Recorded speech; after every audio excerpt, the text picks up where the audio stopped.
Hey guys, flex ko itong aking dalawang accessories. Dumating na to nung nakaraang araw. So, ito talaga yung pinaka-una ko. Yan. So, dati wala pa tong laman, pero ngayon, meron na. Stainless yung ano niya, meron siyang lock. Ito naman, glass talaga siya, transparent. Magandang klase, pero napakamura lang niya. Mukha siyang mamahalin. Okay. Next naman, itong kakabili ko lang nito.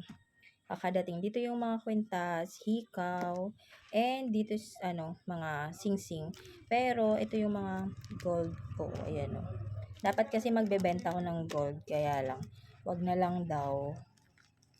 Ayaw ng aking delicate dahil lapitin ako ng mga scammers. Meron tong dito ha, tinanggal ko, may ganyan siya dyan. Tinanggal ko kasi ito yung mga nilagay ko.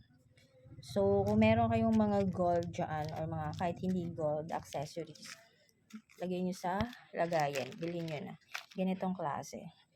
Ito mura lang din to. Kala ko kasi before ang mamahal. Pero, kung nakita nyo to sa SM ha, mahal to siya sa SM. Ito mahal to sa SM. Ito din bagong bili ko. Ang ganda niya, lakas maka-aesthetic. Yan, lipat-lipat yan ng months. April, February, basta dito lahat ng months. Ito, so today is April 25. Kaya meron to available iba't ibang colors. Yan, finlex ko lang. Check out kayo dyan sa link kung saan ko siya nabili.